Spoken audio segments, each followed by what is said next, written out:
Hey guys, welcome to the Blue Collar Business Podcast, where we discuss the realest, rawest, most relevant stories and strategies behind building every corner of a blue collar business. I'm your host, Kirby, and I want to help you. What it took me, trial and error, and a whole lot of money to learn. The information that no one in this industry is willing to share. Whether you're under that shade tree or have your hard hat on, let's expand your toolbox. Welcome back, guys, to another episode of the Blue Collar Business Podcast, sponsored and presented by podcastvideos.com. We are in the beautiful, I do believe they call this the conference room here in their Rogers, Arkansas location. I have a guest that you guys have all been waiting for. You've been hearing me preach, talk about systems and processes and procedures and why they're important and all the things that I've been doing behind the scenes and at SciCon, and today you're going to get to actually hear firsthand a little bit about what we've been doing, but also some basic implementation steps that you can start getting your guys, your teams on a fast track within a project management system.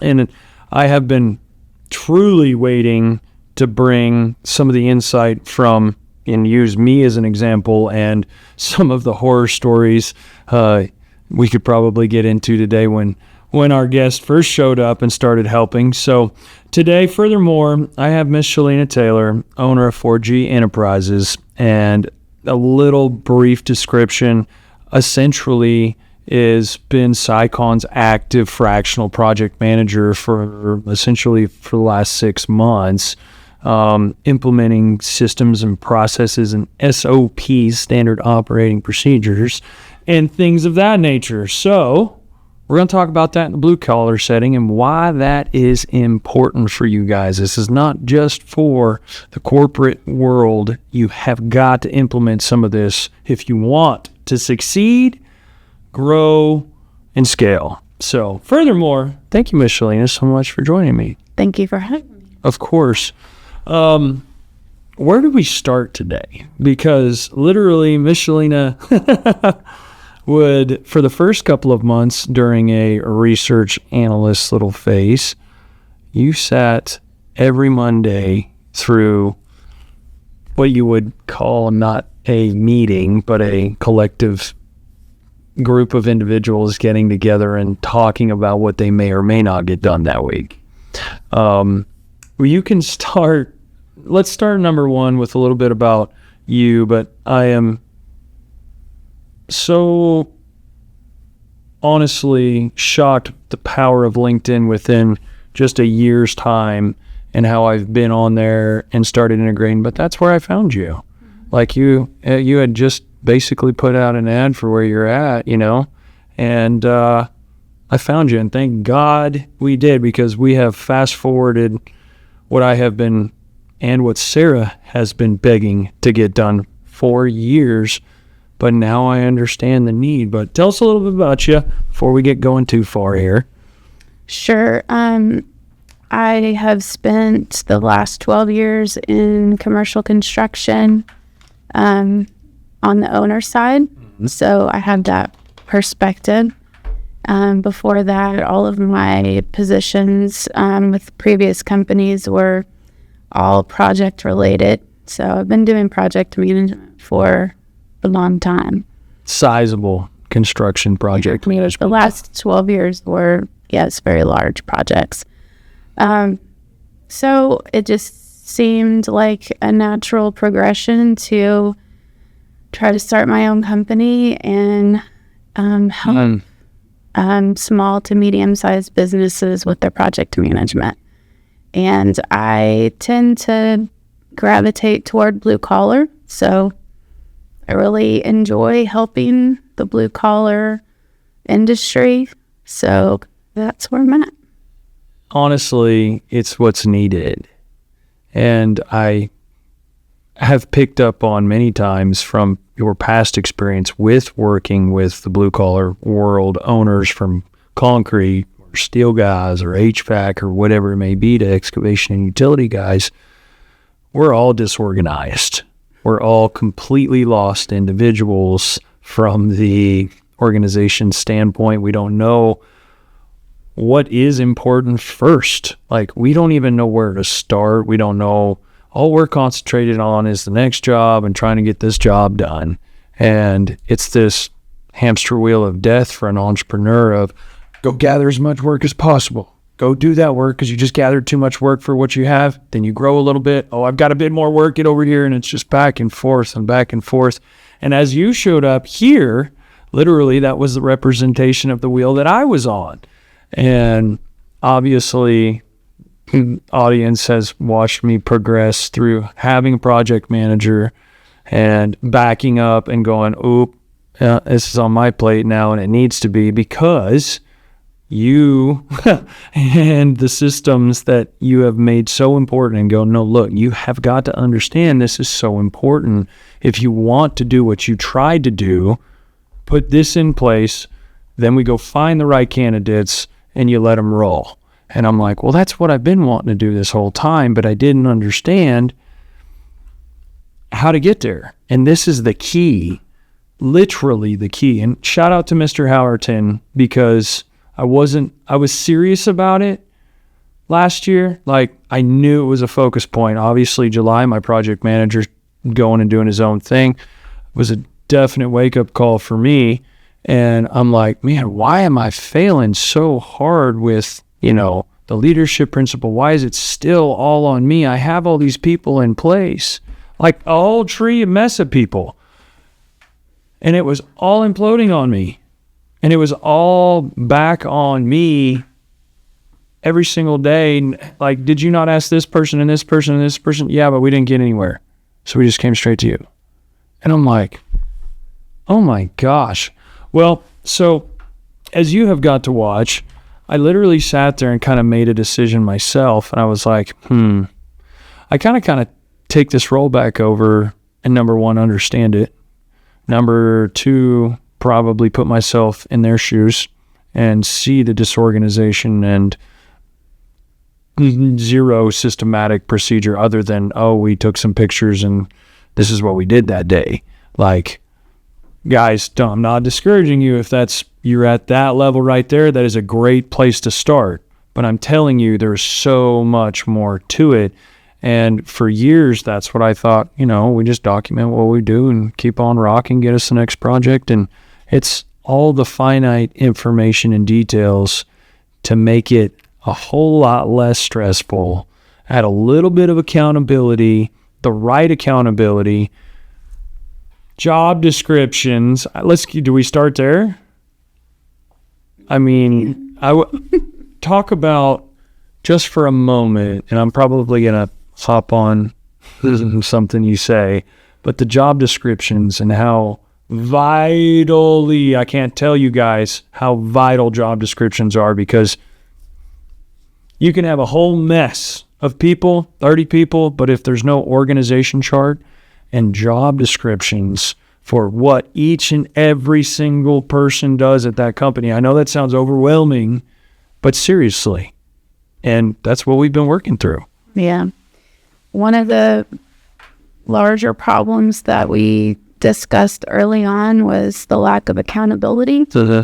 So you have to have, people have to know what they need to do, what they're required to do, what's expected of them in order for you to hold them accountable. So, and there wasn't anything like that in place whenever I first started working with you guys. So we're still in the middle of rolling that out, because that's a big job of trying to determine what everybody needs to be doing and how they need to be doing it. So you mentioned SOPs, making sure that we have the processes in place for each job description.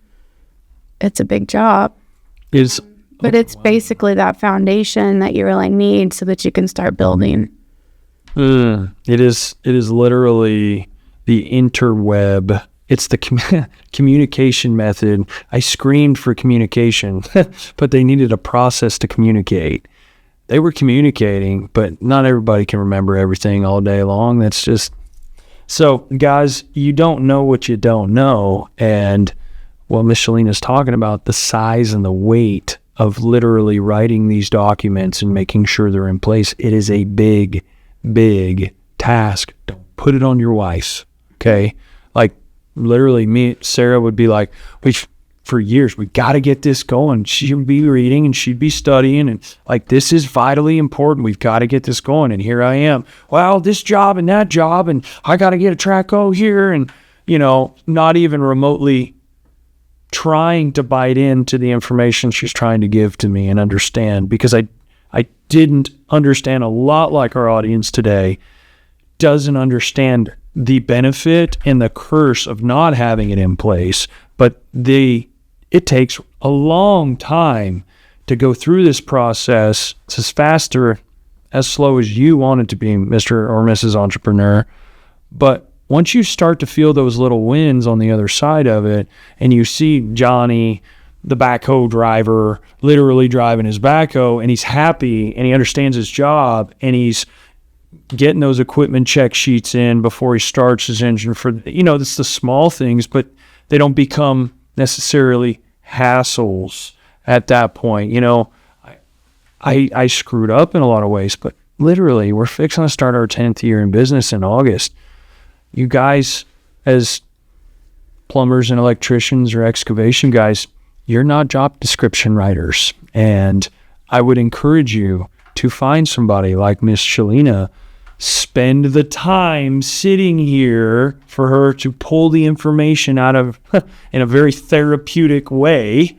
And you go through self-realizations, and you go through self-development, and you go through, this vulnerability and transparency through this. And you start to realize, just talking to somebody about this, you're like, oh my God, am I an idiot?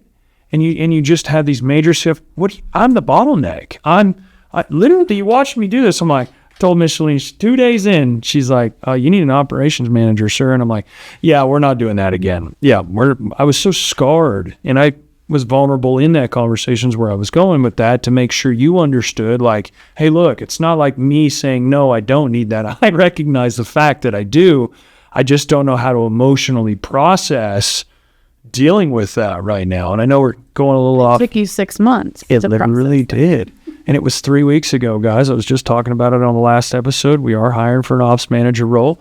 You can check it out on Sycon's LinkedIn. Shameless plug there. But the beautiful job description that was wrote by the wonderful Miss Shelena right here will be there for you to read and analyze. And I guess that's the way they get to check homework on you today.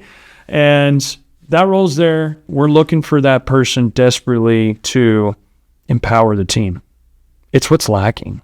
How did you know day 2 that I needed an operations manager? I think that would be a really good question for you to answer.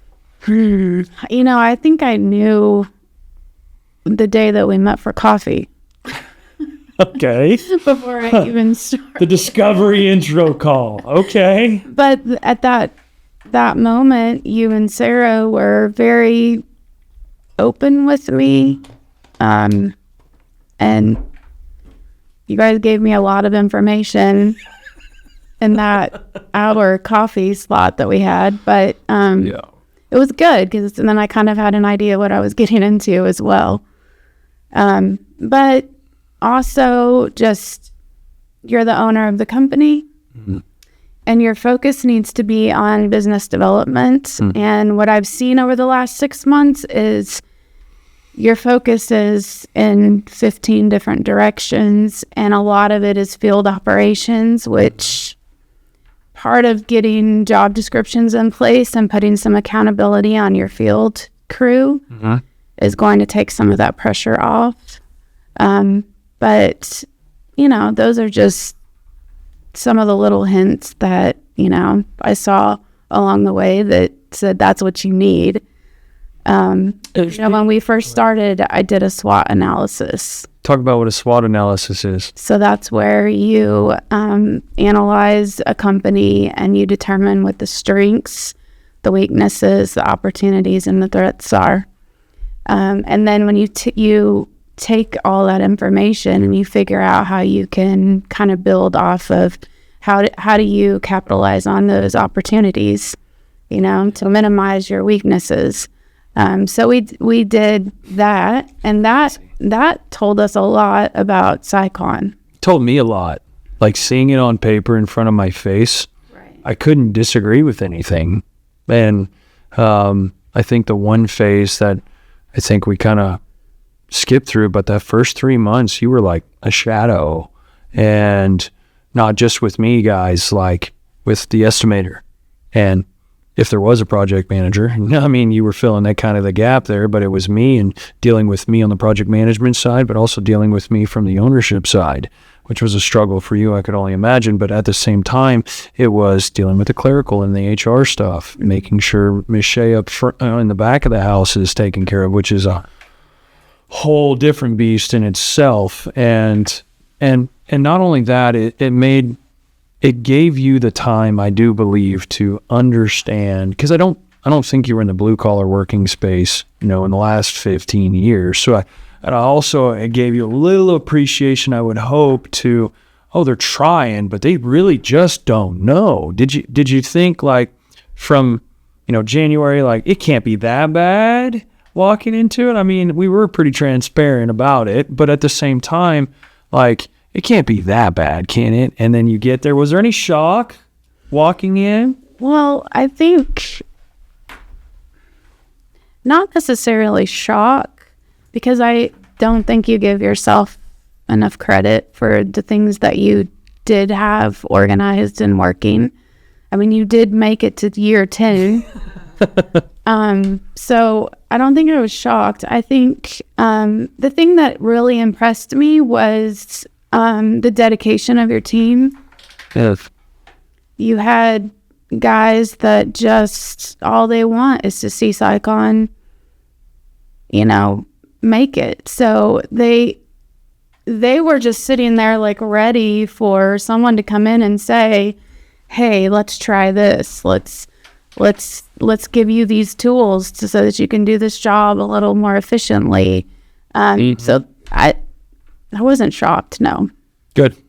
Well, I think that will shine a little light to maybe somebody in your position as well that has the knowledge and has the direction and maybe can walk in and maybe hopefully inspire somebody from the upper echelon of the world with the knowledge level to step down and literally work laterally along with a much smaller mid-market, whatever, blue-collar skilled trades guy, because that's what this show's about, is to take the white-collar world and literally dumb it down enough for, us to understand, because that's why a lot of blue-collar guys don't reach directly out, because we don't speak the same language. Like, we don't get all the fancy words. It takes us time, and if I didn't go through the last 10 years of experience, I wouldn't have half a clue what you were talking about day one. But I knew from the things that I was lacking and the things that I was researching and the things that you were saying is exactly what I needed. And so once we got past that kind of research and that phase, you really, I got to say, you started holding me accountable. And in both of my roles in that PM slot, because I wouldn't give it up, but here we are, we had a few people along the way that didn't like how this navigation was going as well. And we both discussed that we knew a percentage was probably going to jump off the ship. And the percentage that stayed was exactly, honestly, looking back, is exactly what needed to happen. And also showed me that I made some wrong hires, not necessarily in the wrong people, but in the wrong positions. And I've also 30,000 foot big pictured this, like, we're dealing with another backlog issue. Why are we dealing with another backlog issue if we had a salesman? Well, the marketing's set up with my face on it, but then I'm handing them off to a different salesman. Well, that's probably not that's not really cohesive, right? So I really put two and two together there when I could sit back. Number one, I've had enough time to analyze something and work on the business and help navigate me working on the business as you're holding me accountable as the owner of the business, which you probably don't know as much as you do. But navigating that alleviates all of the pressures out of my brain. And with some of these systems that these guys are catching on with, is buying me back a little bit of time to sit back and literally analyze myself and analyze the company and build strategy. And that's I've like thought strategy was such a weird word for business, but it's everything, long-term strategy and short-term strategy and literally micro strategy to like the stuff we're doing with CRM stuff. I know I'm getting way off the beaten path here, but give us a small, say there's a guy listening today that wants this so desperately. He's been in the same rut for 20 years and he doesn't even know to take the first step. Where does he start? What's the basics that he needs to cover for any skilled trades, blue collar working business, documentation of the work, clocking in? Where do we need to start? I honestly think that it is starting like we did with your company, is like you really have to sit and analyze what are the gaps, how's the communication, do the teams feel supported, what's your cash flow looking like? Just all of those little pieces have to be analyzed to see kind of what it's going to do is highlight the gaps. Sure. And then once you have those gaps, then you can figure out like what do you need to fix them. And in your case, you know, you were taking on the project management role and you were taking it on 150%. To the point where you were spending your week going out and gathering information from the guys in the field, instead of the guys in the field being accountable and giving you the information. So that's where, you know, we've found, and, you know, I sat in those Monday meetings. You got me up god awful early in the morning to be at a meeting every Monday, and I would just sit there and be like, what are we doing? Like, I don't understand this. So, neither did my team though. Yeah. That's the point. Nobody, yeah, they just needed some direction. So that was like a really, I think that's a good example of how we use technology to kind of help with project management. Because I was able to go in and create just what programs that you already have in your Office 365 packet. You know, we used forms, and I created a Microsoft form that had questions, and there was a QR code. The guys in the field could just scan the code, answer the questions. The questions were like, you know, does this project have any constraints? Are there challenges that you're encountering that site needs to be involved in? Do you need more labor? What equipment do you need on this site? You know, like, just, they were basic questions, but you were getting that information from the guys. The guys were providing it through this form, and then it dumps it into a OneNote sheet, and there you have your report for your Monday morning meeting. And so it's simple little things like that. And because the guys are out there working, they're in the field, they're working hard, they're not sitting at a desk all day. So you have to tailor this to something that's easy for them to navigate. And it doesn't feel like a burden, it feels like a tool. So that's just like a little example of some of the things that we've been working on to alleviate some of that pressure on you and hold the guys in the field a little more accountable, you know? I think you just blew a couple of guys' minds, because they probably were sitting there going, wait a minute, that makes sense. Why am I showing up on Monday telling all these guys what's happening, and they show up every week, these run these jobs? There's so many guys sitting in the same position that may have a few crews or 3 or 4 or 5 crews or whatever it may be, and are still taking on that PM role. I can't tell you, I could probably name 3 or 4 of them, but we just don't know any different. And until you say, well, why have we not stuck a QR code in their truck to get this information out of them? And we're like, what do you mean? And the first time, I'll never freaking forget it. I knew it was such a game changer in our world. One of the guys came up to me, a guy that you would never think that even tried the method, you know what I mean, wasn't really set up for him. And he came in there and he goes, hey man, that's really cool. I didn't know how you can do that, but that's really cool. That takes all of the guessing work out of it. I'm not scared to send an email. It's literally clicking the button. Yes, no. And we even put in what pieces of equipment through the fleet. What are you using? What's on site? Which also helps Deanne logistically help Jim move our pieces of it. It changed the whole game. The QR code in a daggum machine, equipment maintenance checklist. And then they started asking for more QR codes for other things. So we ended up doing your equipment safety inspection. And it's fixing to happen more and more, but it was mind-boggling for me when you're like, why are you giving all of them the information when you don't have it half the time they do? And I'm like, oh my God, that hurt. And through this process, I'll just be 100% vulnerable and open with you guys like I try to be. Like, it's not super fun. Like, it's not definitely the most invigorating time sitting here going over your mistakes, where you've messed up. You don't know, but as a business owner, you're taking it so hard. You're like, how could I freaking not know this? Whether you're 5 years in, you could be 20 years in, sitting there and going, oh my gosh, you just don't know what you just don't know. And you've taught me so much in the first 6 months in this process of what we're doing, but we're just now, like you had said, rolling this out.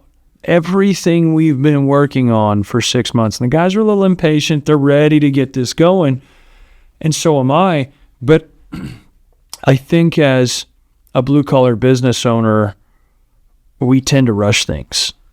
We tend to think of things very one-laned, and instead of encompassing the entire business picture, hell, when you're first 5 years, you don't even know about 40% of the business picture I'm actually talking about: cash flow, interest, and of that sort, taxes. I mean, that just shows up one day and you're like, oh, hey, I got to pay all these too, But when you're making those decisions, they're uninformed. But in our heads, we're like, I know what's going on. I know what's going to happen with the market. I know what's going on here. And then when the banker man goes, hey, well, why are we doing this? Oh, well, because here's why. And he looks at you and go, well, that's convincing. And I've known you a long time, Johnny, but like, where's the paperwork? Where's your P&L and balance sheet? What's it look like? Do you know what's on there? Can you sit here and describe in front of that banker and go, I know everything that's on that P&L and balance sheet? Because I had to go sit in front of my big boy CPA in the first or second week of this year and go, hey, look, I have got to figure out my inside accounting piece. I had a pretty good start in the 6 months before you got here of really starting to channel of going this way in estimation and production compared to what it was. But for me to get it over or even get it to an elementary start, I don't have that power, guys. I don't know how to set it up. I don't know how to create it. Yeah, could our team effectively get there? Yeah. How many foremans are going to have to go? How many superintendents are going to have to go? How many project managers are going to have to go? How many estimators are going to get pissed off and leave because they can't get the right information from the back of the office after production's at it so we can appropriately and accurately estimate? Like, how many? And so here we are. I was done. I wanted to figure it out. So I've been kind of harping on that. Blue collar performance marketing, guys. You guys have been hearing me talk about them for almost 10 episodes. They've been partnered up with the show, I think 3 months at this point. I have been with Ike and the team for some time now. They came in, took a look at our website, our entire campaign, telling us where we're wasting money, where we're not spending enough time, where the people we want are on the social game. So what I'm trying to get at, value with those guys has been absolutely astronomical. They take the time, they sit with you. You have to give them the time, just like Miss Shelena sitting here today. You've got to take the time and literally sit down and pour this information out of your head. But if you do that, I promise you, you will start seeing the compounded wins. So if you guys want to get with Ike over at Blue Collar Performance Marketing, get with bcperformancemarketing.com/BCB podcast for your free comprehensive look. He'll give you a discovery call. He's going to take a look at your website and what you guys got going on from the social campaign status and move from there and get you guys a strategy built and hopefully get you in front of the right people. So give them a ring. But back at it, Miss Shelena, I'm just trying to sit here and think from the organization chart. I know that sounds so simplistic, but I literally didn't have one. Like, I had an idea, but the word that hit home with me that you probably don't even understand was the flatarchy. I have never been told, hey, this is a flatarchy. Like, you have got to fix this.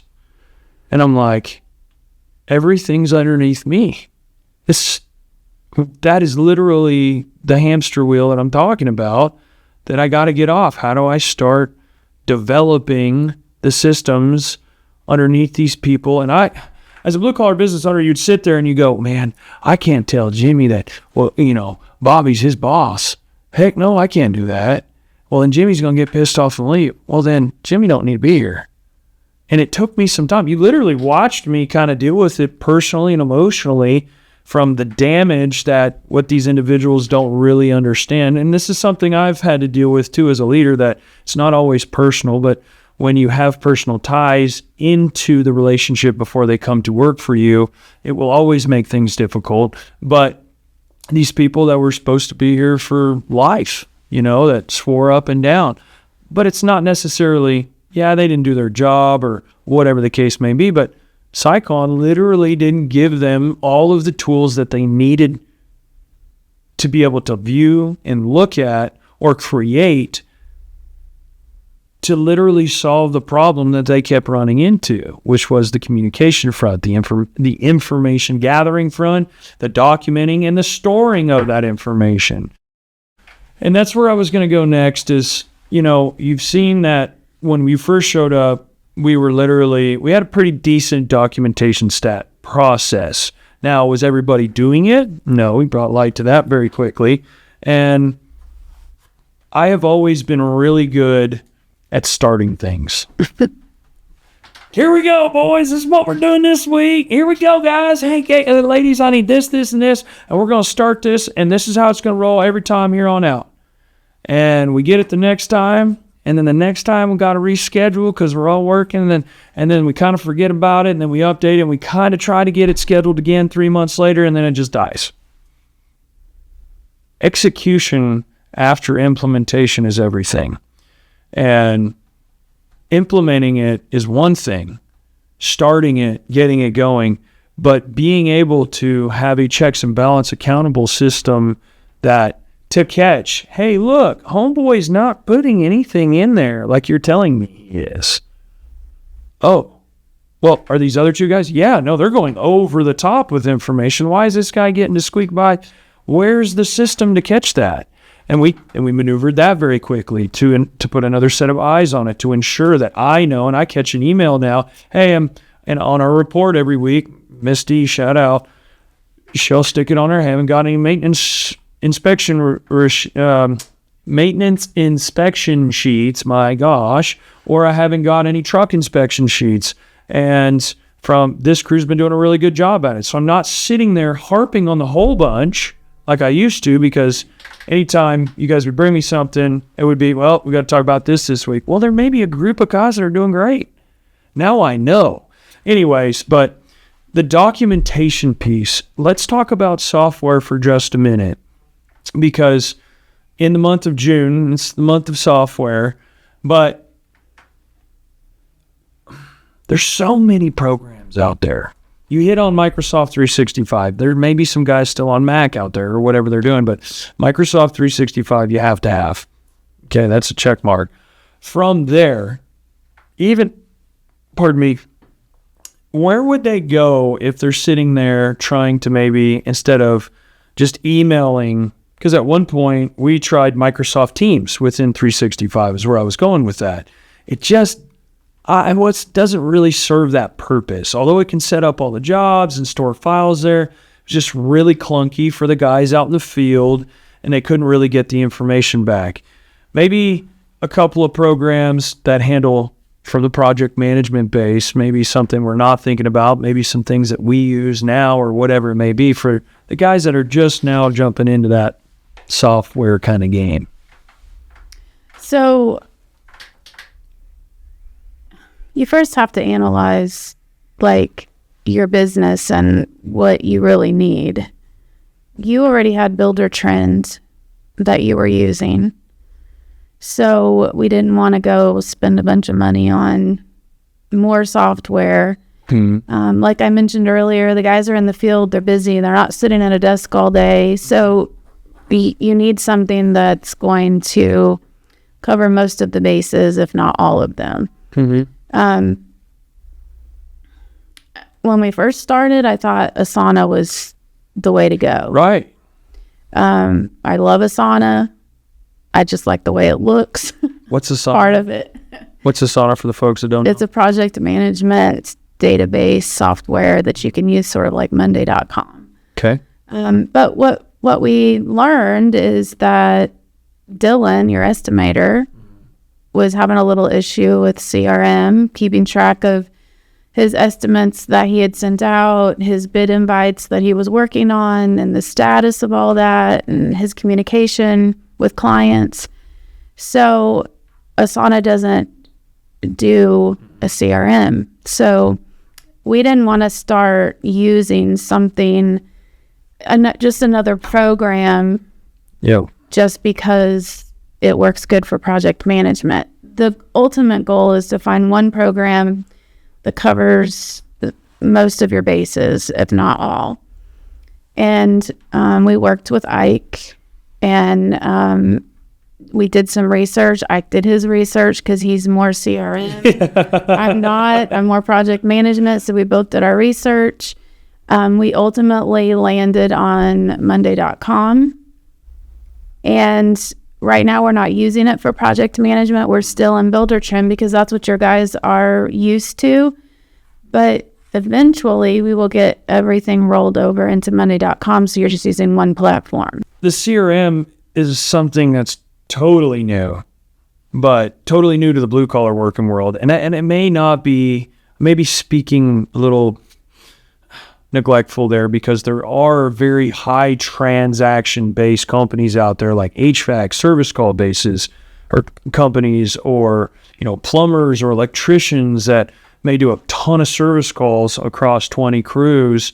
That's a high influx for the front of the office. They're probably using some type of CRM management, no doubt. Yeah. But for an excavation business owner that probably only handles 5 to 10 contracts a month and is not real high transactional base, but it's real high volume in the price tag department, you still need to organize these people, especially as the contract value goes up, the nurturing of that contract, and knowing where my estimator started and stopped, where I'm picking up, because like I've been telling you guys, I'm kind of transitioning up to the face and starting to do more sales again, which I absolutely love. And anyway, it's a different subject, but Monday.com, I have literally been helping Ike, Shelena, and Dylan structure this software for Dylan, because it's not for me. It's not my owner's ego. I love the sales table, but if it's what Dylan wants, I don't care, whatever.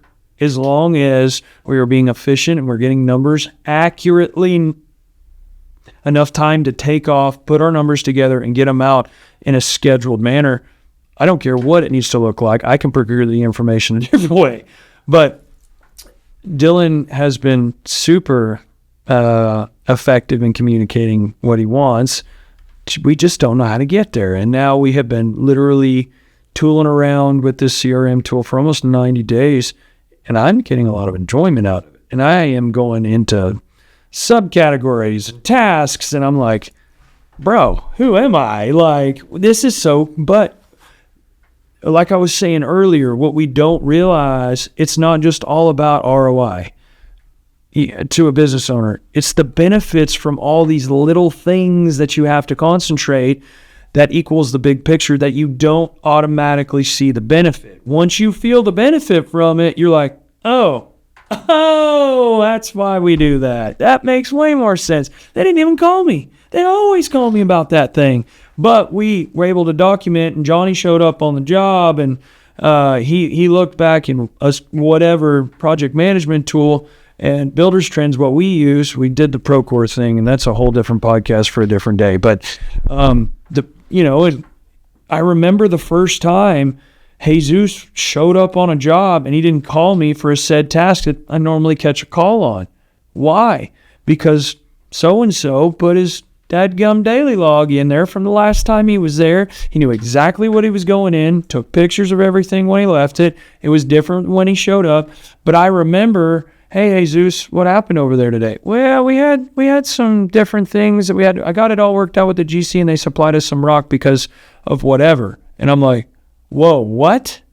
You had the GC supply us rock by pictures and documentation that you had in the field because it looked like this, and I didn't even have to make a phone call? Are you kidding me? Like, at that point, I saw and I felt the benefit. That's what I mean by that. And financially, it will compound. There's no doubt, but it's going to take some time. But those are the small benefits I will encourage you guys to be on the look for and celebrate them. Don't just skip over them. Oh, what's on to the next thing? It's so easy for an entrepreneur or any executive on any team. Just go, oh, well, that was cool. No, if you created change last quarter and you're seeing benefit from that change the next quarter, celebrate it. And I'm not the best at that. And I've had to challenge myself, like Dylan. Dylan set a record month last month. I walked in there yesterday. I'm like, dude, we're going to eat steak somewhere. You just let me know where. I bought the team lunch in the office today, and the girls have been working hard. But anyways, but finding those little celebratory wins that are special to those people in those departments. But let's get a little off track. So Buildertrend, Monday.com, we're using on the front of the house, the CRM, and our delineation line is contract, essentially. So the boys really don't, anything from the ops side, aren't really seeing anything of Monday yet. And eventually, go ahead. Well, they are adding data to Monday. Yes. Go ahead. So we put a link into their daily log in Buildertrend where they go in and they click the link and they add their production data. And that way Dylan can look back at the jobs. It sorts by jobs and materials versus labor. Very really? Yeah. That's really cool. You don't even know that? No, that's really cool. Things have been happening so fast. Dylan can go in and look at the job and kind of see where they're landing on labor and, use that information in his estimating. I know him and Shay have been in that WIP report, and that's more for an accounting day, but from the production standpoint, fighting against those estimated and known costs. But that's the one document that he feels, as an estimator, he can sit there and go, I can literally live track this job and see how I'm doing. It's a race to make sure there's enough of his estimate left there at the end compared to the known costs. So, but okay, so say a guy, Asana, you were speaking about Buildertrend. Speak a little bit about Buildertrend, whether you like it or dislike. I'd like to hear about that. And is there another program out there that you do like that maybe Sycon doesn't use that you could see utilized across another platform? Buildertrend is a nice program. I think it's geared more toward like residential builders. I believe. Yep. I wasn't familiar with Buildertrend until working with you, so I had to get in there and learn some of the features. One of the things that we did, one of the problems that we assessed early on was the lack of schedules. Mm-hmm.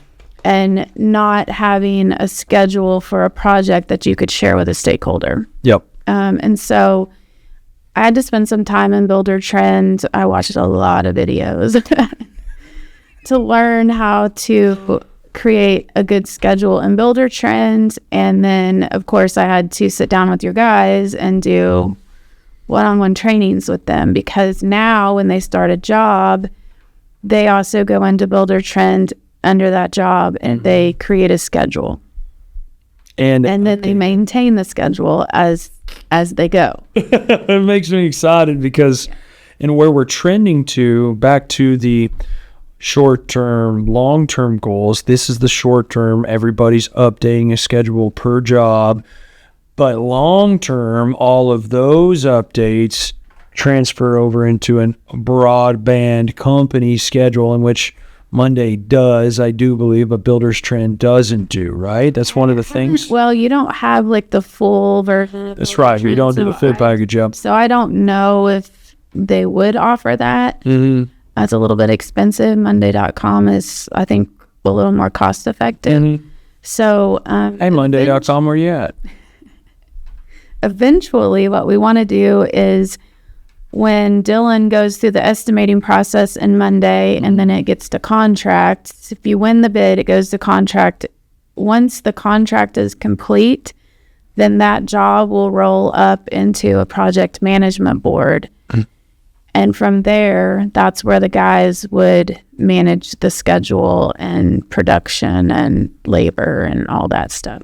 But how we're fighting it right now with the two programs set up, which I really want to highlight, is so cool. Is that Dylan's creating schedule based off the estimated labor rates and production rates at the front of the house when he sends it out for the estimate, and then spin around here when it's time to take that project to contract. The guys, obviously, the schedule is going to need to be updated from when Dylan sent it. So at that point, whatever the contract date is, they go in and plug in their dates, and Shelena literally sat with the superintendents and was like, hey, look, this is how we create a schedule in here, and this is what happens if this window pops up. And it's that time that's needed to be able to go, now I can go and look on my phone and go, oh, okay, we're behind schedule here. We're definitely behind schedule. What is going on here? And it's just live trying. And it's not anything extra on the guys, because they don't feel like they've got to go figure it out on themselves. They just got instructed, literally, hey guys, you have to do this. And not just from a standpoint of you have to do this, but here's why. And why this schedule is so important to Shay, to Dylan, to the project managers, to everyone. Here, it is vitally important. And honestly, it's one of those things that I always put to the wayside because the schedule is right here. Honest to God. Like, all the guys had it. It was up in their head. Yep, exactly. And it is not the way to do it. And it's not the way to scale and grow. You can't until you get it out on paper. And the freedom a schedule gives you too, mentally and emotionally. Well, it also puts in front of the superintendents and the foremans exactly how much labor was bid on that job, so they can keep track. And if they look like there's something in this job that's going to force them to go over their labor numbers or even materials, then we know ahead of time. Mm-hmm. Not addressing it the day it happens. We're addressing it 2 or 3 weeks before it happens. And then that can be taken back to the stakeholder, or maybe it's an adjustment that the team has to make, depending on the job. But it puts some ownership back on the guys in the field to make sure that job is profitable. Mm-hmm. And it gives them an opportunity to keep it profitable from the get-go. And transparency, guys. I encourage you, be transparent all the way to a fault with your guys with the production data. If there's 420 tons of gravel in that job, let them know there's 420 tons of gravel in that job. So that way, when they get 500 tons, well, that's on them. They knew. But if they don't know, they don't know. They're just trying to get the job done. And I can't tell you how many times that I would get upset about things that they just didn't know. Wouldn't get upset with them. I get upset with me. I have this running thing. I'll never get mad at you if you don't know. It's my job. I'm the trainer. My name. You work here. But now if I take the time, and thoroughly stand there and explain not only how, but why we do what we're doing, and then it does happen again where you just didn't do it, then we're going to have a serious issue. And I take this training and implementation of our people very serious, but at the same time, I was lacking on the career roadmaps. And from those job descriptions, what does that unlock? It unlocks the pathway of advancement for them. And it really gives them something to work towards while they're just working away, they're also working away at something else. And actually have a goal that's achievable, maybe something a little unachievable, but something really to work towards. And that was probably, I think, one of the coolest things I have seen that has come out of this for our people is that we're literally, why I've brought you in, yeah, it's a little bit for me, don't get me wrong, but it's for them. I want their job to run as successfully as possible. I want them to feel that they have all the training that they could possibly grab a hold of, and I want them to feel empowered when they're out there. I don't want them to feel scared of whatever they're going at. It's these internal pre-cons. I think we probably didn't discuss that at all, but that was, we kind of did it, we kind of not did it, but you were the one that was like, no, this is the perfect point. We have to have these to transfer this data out of Dylan's hands into size and into theirs. So we're all on the same page here, so we're communicating about the same amount of quantities here. And we all know the production rate, so that way when they're laying 20 feet and they needed to put 100 feet in the ground a day, we all understand there's a problem there, and let's go find it. It's more than just materials and labor. Like, you have superintendents that really need to understand the contract and the terms, because those change depending on the job. Yep. And they need to be in the know of what is required on that job. And I can't tell you, it's crazy. It's crazy the amount of development we've already done to sit here and it's kind of talk about. I can't wait to feel and see what it's going to do in like 6 months from now, because I'm starting to feel those small compounded benefit, situational benefits, I guess. But I literally can't wait to not for me. I want to see Wesley in 6 months. I can't wait to see Zeus in a year. I can't wait to see Sam in a year. And get them on this path to success. There is no more, well, you didn't know. No, guys, I'm talking, we have papers, like stacks of them now. There is, and we're creating videos for our marketing program, which I thought was a great idea for our onboarding and our implementing. If you guys don't know, Sycon does a YouTube channel. We do double uploads a week and bring you behind the scenes of exactly what the company is doing, for not just for you guys, but for our customers and everybody to see. So I guess I kind of lost my train of thought there, but what was I saying? Training videos. Oh, that's exactly what I was saying. Editors, help me out there. Sorry. So through that YouTube program, Shelena's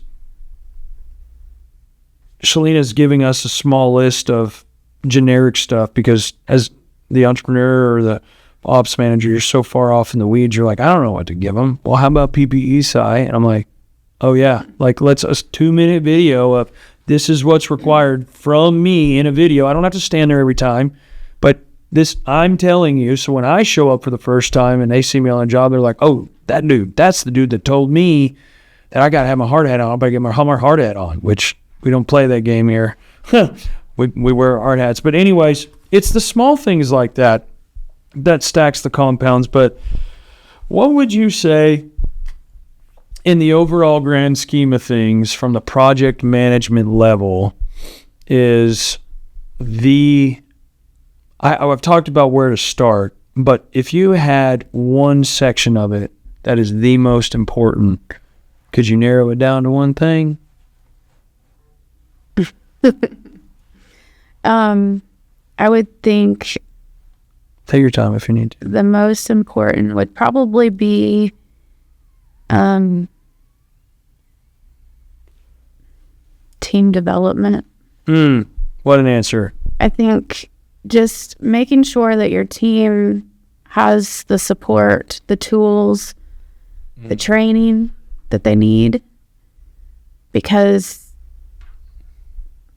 you're not going to make any money if they can't do their job properly, efficiently, in a timely manner. So on schedule. I think making sure that they have all the tools and that they're trained on those tools. That's one of the things that I think I've been, and it's difficult. That is one of the hardest things working with your company right now, is trying to find the time to spend with your guys to train them, because the only time you can do that is when the weather's bad. Yep. Especially when the weather's been so bad this year. Yeah. And it seems like when we do think there's going to be a weather day and we schedule it, then it doesn't rain, and then they need to be out working. So that's a struggle. It is. But it's important. I mean, we have seen just in your company what me sitting with the guys for an hour talking about schedules has done with their use of Buildertrend, but they were never trained on how to use it, and it was never really part of their job description. That's right. And they were just, what do you mean? Now I got to put the pipe in and then talk about what I did? It's foreign, and this software and all this stuff and computers has only been around for a couple of decades, especially out there in the field. I mean, the last 15 years. Well, how long has iPads been around? Maybe a decade? You know what I mean? This has all come on really strong, and now it's all the way on their phone and clocking in and out on their phone. Yeah, that's a totally different subject for another day. I mean, how awesome was it Monday morning sitting there seeing your two superintendents sitting in the meeting with their iPads open? They had their weekly report pulled up. They were engaged. Very.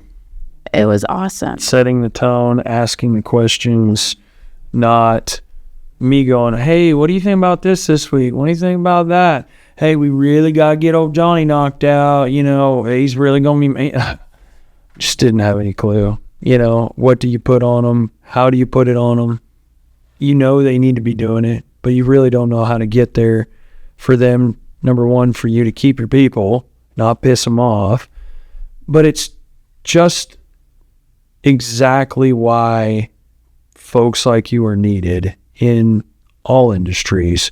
And I encourage, hopefully, I don't think there's going to be many male in this role just from the attention to detail, because the amount of detail that you put into this and care about the small details, me and you guys, entrepreneurs, you're not going to care like a lady like Miss Shelena and her company does, because she's passionate about it. I've seen the passion. I've lived through the passion. Literally, why do you care so much about this, Miss Shelena? It's not that important. But it is that important, and you have to see it, and you need somebody to hold you accountable. So I would encourage you guys, where's the best place to find 4G? On LinkedIn, I would say? LinkedIn. Yep. Yeah. That's the most professional place to find it. Anything. But find Miss Shelena, reach out, and maybe discuss a few things, and maybe she can point you in the right direction, and find her there on LinkedIn. But the last final question I ask everybody on this show, you were ready for this? You were ready for this one. She's watched a few episodes, I think, more or less to just get in my head. But what's a takeaway for these blue-collar workers? I don't care if it's the guy holding a shovel, just walked on the job day one trying to figure out what this blue-collar life is about, or it's a project manager on burnout and just so sick and tired of dealing with the stress. Emotionally, physically, mentally, just stuck in the mud. What are we saying to that guy today? I've been that guy or girl.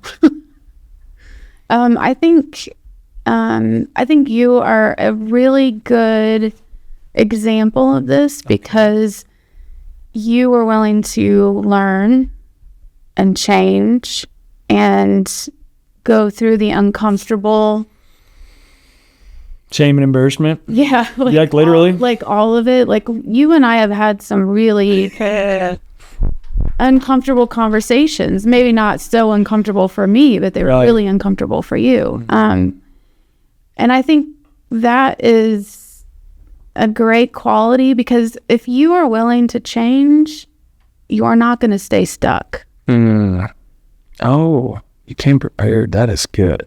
That's really good. You can always tell when folks have thought about that answer and have listened to an episode, that if you're willing to change, you can't stay stuck. I think that's probably going to be an infamous answer to that, because you're right. You're not stuck unless you stop. As long as you don't stop and you're always pressing forward, whether it's the wrong direction or not, just don't stand in the middle of the road and get run over both ways. Pick a lane. Doesn't matter if it's the wrong lane. You pick the lane, you're going to learn very quickly if it's the wrong lane, or you might learn it's the right lane. Just make the dang decision and embrace change. I would so encourage that. And there's some people on my team that didn't want to embrace the change. And, whether they're here or not, and there's some folks that's still here that are still having a hard time embracing the change. And they've got a little bit of a rude awakening in the next 60, 90 days they're going to figure it out, huh? So anyways, guys, I really, truly hope you got to see a little insight today from my perspective and what I've been coming on this show and telling you guys that I've been working on behind the scenes. And I wanted to bring the credibility, but also open up exactly 4G, the same place that I'm having so much success doing exactly what we're discussing today, the minute details that are important for your success and your team's success and the development of your team. You have to go find the right person. And I will tell you, the one I use is wonderful. And I really appreciate all the work you've put in over the first 6 months of this year. And I cannot wait to see the benefit compound and stack over the next couple of years, because when that operations manager does get a hold of these systems, and a good one's going to be excited because he gets to still mold them and shape them. And I'm really excited to see them take off and run with what we've done. And I'm glad I got it done in year 9. Like, most of the bad stuff is kind of over. You know what I mean? Don't get me wrong. There's still things that we're going to deal with and have hard conversations, but like the most of the research and like having to tell all the nitty gritty is kind of over with. And it's encouraging for me to keep moving forward. Some of them weeks I wasn't looking forward as much to these meetings. Okay. But I know I knew for us to move forward, we had to. So thank you so much for joining me today. Thank you for having me. Absolutely. Guys, you can this is episode number 41. I would love to know if anybody has actually listened to every single episode all the way to the end. If you have, go ahead and reach into the show. I've got something special brewed up for episode number 50 coming at you guys. Till then, check out bluecollarbusinesspodcast.com. You'll check out all the episodes completely free to watch and to listen to straight from there. Or if you have a subscription on any of the podcast platforms, make sure you drop us a follow and a rating at the end of the episode, which most of them make you do. But I greatly appreciate it. And till next time, you guys be safe and be kind, and we'll see you on the next one. If you've enjoyed this episode, be sure to give it a like, share it with the fellers, check out our website to send us any questions and comments about your experience in the blue collar business. Who do you want to hear from? Send them our way, and we'll do our best to answer any questions you may have. Till next time, guys.